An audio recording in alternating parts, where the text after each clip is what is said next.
प्यारे दोस्तों, आपके बीच सुमित्रानंदन पंत कंत द्वारा रचित प्रवर्तन नामक शीर्षक की 2 स्टेंजा की बात कर चुका था।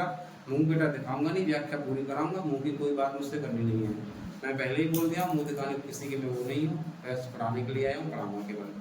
हाँ, तीसरे स्टेंजा की बात कर रहे हैं। आज का नाम, हाँ मैं दिए दे रहा हूँ। आज आप रसगुल्ला और जलेबी नहीं हो, आज हो आप मथुरा के पेड़े, गिलास की चमचम। देखिए, बात करते हैं तीसरे स्टेंजा की।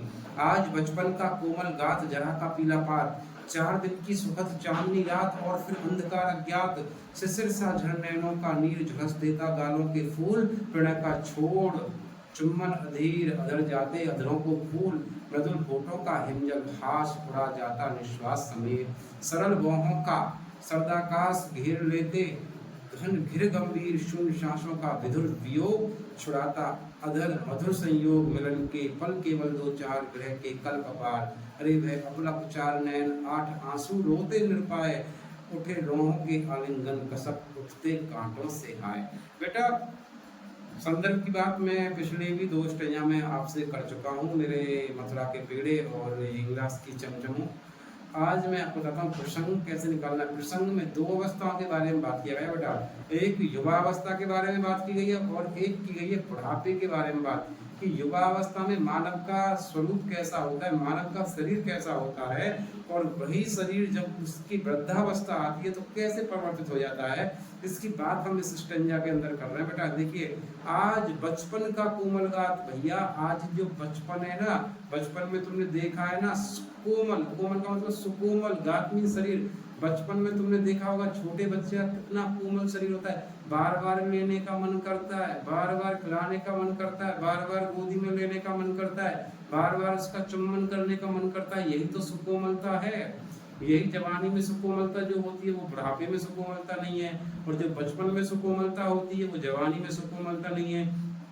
वही कभी कह रहा है, बचपन में जो सुकोमल जो शरीर है ना बेटा, वृद्धावस्था आ जाने पर वही सुकोमलता, वही कोमल शरीर वृद्धावस्था आ जाने पर क्या बन जाएगा, पीला पात बन जाएगा, पीला पत्ता बन जाएगा। जैसे तुमने देखा होगा बसंत ऋतु में, ठीक है, बसंत ऋतु में खिलने वाला है ना कपोल, या बसंत ऋतु में खिलने वाला आम का जो पौधा होता है, उस पर देखा होगा तुमने लाल लाल लाल लाल पत्ता आता है। लेकिन जब क्या आता है, पतझड़ आता है ना, शिशिर आता है ना, तो वही वही कोमल पत्ता क्या बन जाता है, पीला पत्ता बन के झड़ जाता है। वैसे ही क्या है, ये बचपन का सुकोमल शरीर वृद्धावस्था आ जाने पर बेटा क्या बन जाएगा, पीला पत्ता बन जाएगा, अर्थात बुढ़ापे में तब्दील हो जाएगा। 4 दिन की सुखद चांदनी, फिर अंधकार अज्ञात, यानी कि जीवन में युवावस्था में बचपन में केवल 4 दिन की सुखद चांदनी है, 4 दिन का ही सुख है। बाकी फिर ये पता नहीं कि अंधकार कितना अज्ञात जाएगा, कितना लंबा अंधकार जाएगा। अंधकार की बेटा कोई सीमा नहीं है ना। यानी कि जवानी के जो पल है वो केवल सुख के 4 दिन के हैं, और फिर जीवन में आने वाले बुढ़ापे रूपी अंधकार की लंबाई नहीं पता कि कितना लंबा जाएगा। आगे कहता है, सिर झर नैनों का नीर, झुलस देता गालों के फूल। सिर झर नैनों के नीर, झुलस देते गालों के फूल, है ना, नेत्रों से निकलने वाला नीर आंसू गाल रूपी पुष्पों को क्या कर देता है, झुलस देता है। यानी कि तुमने देखा होगा बसंत ऋतु में खिलने वाले पुष्प, है ना, और जब आता है शीत, है ना, भयंकर शीत जब आता है तो उन पुष्पों को झड़ देता है, खत्म कर देता है, पीला कर देता है, नष्ट कर देता है। वैसे ही जवानी में, है ना, सुकोमलता खत्म हो जाती है। जवानी में सुकोमलता जिन नेत्रों की परचायक थी, उन्हीं नेत्रों से बुढ़ापे में निकलने वाले आंसू इन गाल रूपी पुष्पों को क्या कर देते हैं, समाप्त कर देते हैं, इन पर सरवट डाल देते हैं, इन पर सुगंध डाल देते हैं बेटा। और जहाँ रसगुल्ला और जलेबी जाकर के मिलते थे, जहाँ पेड़े और इंगलास की चमचम जाकर के मिलती थी आपस में जवानी में, और वही इंगलास की चमचम, है ना, मथुरा का पेड़ा बुढ़ापा आ जाने पर अलग अलग हो जाते हैं। वैसे ही क्या कहना, देखो, प्रणय का चुम्बन छोड़ अधीर, अधर जाते अधरों को भूल, है, प्रणय का चुम्बन, युवावस्था में जो क्या किए थे, प्रणय किया करते थे, प्रेम किया करते थे, चुम्बन लिया करते थे, एक दूसरे से मिलन किया करते थे। वृद्धावस्था आ जाने पर युवावस्था रूपी जो होठ एक दूसरे के प्रेम के परिचायक थे, वृद्धावस्था आ जाने पर वही प्रणय रूपी होठ क्या हो जाते हैं, अलग हो जाते हैं बेटा। क्योंकि परिवर्तन क्या है, निष्ठुर है। परिवर्तन की गतिशीलता बहुत तीव्र है। परिवर्तन मानव के जीवन में तीव्र गति से चलता है। आगे कहता है, मृदुल होठों का हिमजल हास, उड़ा जाता निश्वास समीर। मृदुल होठों का हिमजल हास, मृदुल मीन्स मनोरम, होठ मीन्स मानव के होठ, नायक के होठ, नायिका के होठ, नायिका के गुलाबी गुलाबी होठ है ना, जो मनोरम होठ, जो मधुरता के प्रतीक हैं, वही मनोरम होठ ठीक वैसे जल जाते वृद्धावस्था में, जैसे कि शीत ऋतु में क्या जल जाते हैं, पत्ते जल जाते हैं। निश्वास वायु मृदुल होठों को भी क्या कर देती है, समाप्त कर देती है, अर्थात उसकी हंसी को क्या कर देती है, समाप्त कर देती है। कह रहे मृदुल होठों का हिमजल हास, मनोरम होठों की है ना बर्फ रूपी जो हंसी है, परिवर्तन इतना निष्ठुर है कि उससे निकलने वाली गहरी सांस उस हंसी को भी क्या कर देती है, दफन कर देती है मेरे है ना इंग्लास के पेड़े। सरल बाहों का सरदाकाश, घेर लेते घन घिर गंभीर। सरल बाहें, युवावस्था में जो सीधी सीधी जो बाहों है ना, जो स्वच्छ आकाश रूपी जो स्पष्ट दिखने वाली युवावस्था में जो ये बाहों है ना, बाहों नेत्रों के ऊपर जो ये बाहों आपको दिखाई दे रही हैं, स्वच्छ आकाश में जिस प्रकार से क्या दिखाई देते हैं, तारे दिखाई देते हैं ना, चंद्रमा दिखाई देता है ना, वैसे ही स्वच्छ आसमान की तरह युवा अवस्था में ये स्पष्ट रूप से दिखने वाली बाहों है ना, नेत्र रूपी बाहों घेर लेते घन घिर गंभीर। वृद्धावस्था आ जाने पर है ना, ठीक वैसे बादलों की तरह घिर जाती हैं, जैसे कि इन नेत्र रूपी बाहों पर बुढ़ापे में क्या पड़ गई हो, सरवट पड़ गई हो, सिकुड़न पड़ गई हो मेरे दोस्त।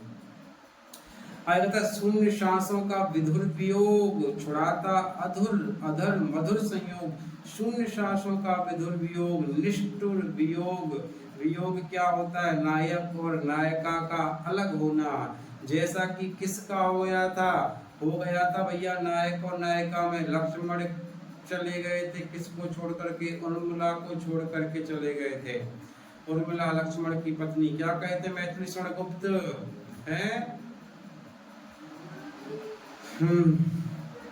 आपने पढ़ा होगा रामचरितमानस में, गृहिणी तो भी भली बनी, पाई मैंने आज तुझी में अपनी चाह गनी, तुझे तभी देखूं मैं सजनी, पाऊं प्राण धनी।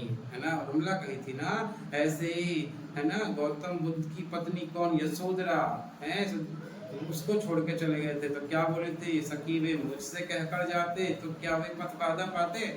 इस प्रकार से नायक और नायिका का वियोग होता है ना, वही कह रहा है शून्य सांसों का विधुर वियोग। शून्य सांस है ना, खत्म हो जाने वाली सांस, लंबी सांसों का निष्ठुर वियोग है ना, यानी कि निष्ठुर वियोग, शून्य सांसों का निष्ठुर वियोग। ये होठ रूपी जो मधुर संयोग था, होठों का जो मधुर संयोग था, नायक और नायिका का जो युवावस्था में मिलन हुआ करता था ना, वृद्धावस्था आ जाने पर है ना शून्य सांसें निष्ठुर हो जाती हैं, अर्थात अलग कर देती हैं। मिलन के पल केवल दो चार, रह के कल्प अपार। मिलन रूपी पल, सुख रूपी पल, आनंद रूपी पल तो केवल 2-4 दिन के हैं, और जो विरह है ना, वियोग है ना, कष्ट है ना, उसकी कोई सीमा नहीं। कितना असीमित जाएगा बेटा वियोग मेरे मित्र। आगे क्या कहते हैं, अरे वे अपलक चार नयन, 8 आंसू रोते निरुपाय। अपलक चार नयन, एक टक नेत्र जो देखते थे प्रेमी को युवावस्था में, वही नेत्र विरह में, वही नेत्र वृद्धावस्था में क्या रोते हैं, रोते रहते हैं, अर्थात उनका कोई आश्रय नहीं है, वो निरुपाय हैं। उठे रोहों के आलिंगन, कसक उठते कांटों से है।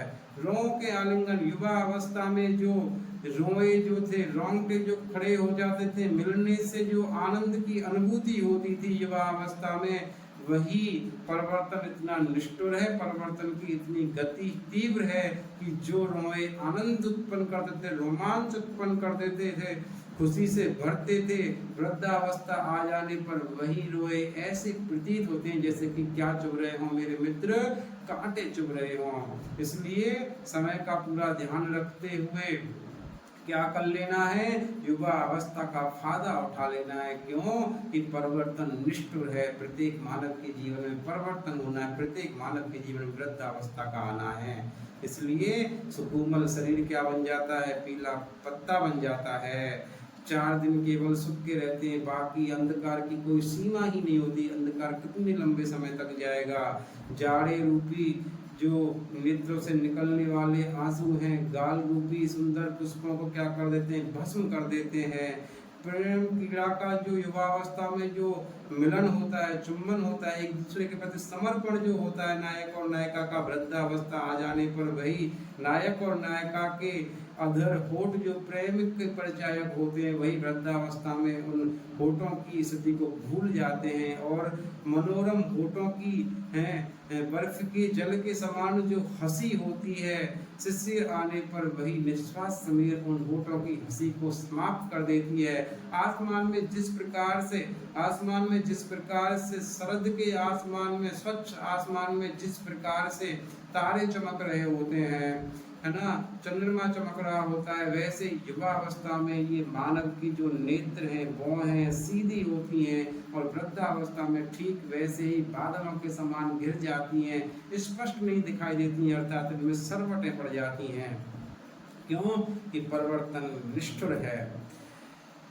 लंबी सांसें, शून्य रूपी सांसें, विधुर निष्ठुर वियोग रूपी सांसें, मधुर रूपी होठों के आलिंगन को क्या कर देती है, समाप्त कर देती है, संयोग को समाप्त कर देती है। क्योंकि मानव की युवा अवस्था में नायक और नायिका का मिलने की जो आनंद की सीमा होती है केवल 2 या 4 दिन की होती है। बाकी ये पता नहीं कि विरह की लंबी कितनी स्थिति चली जाती है, विरह की कोई सीमा नहीं। कभी ना अटकने वाले 4 नेत्र जो हर समय नायक और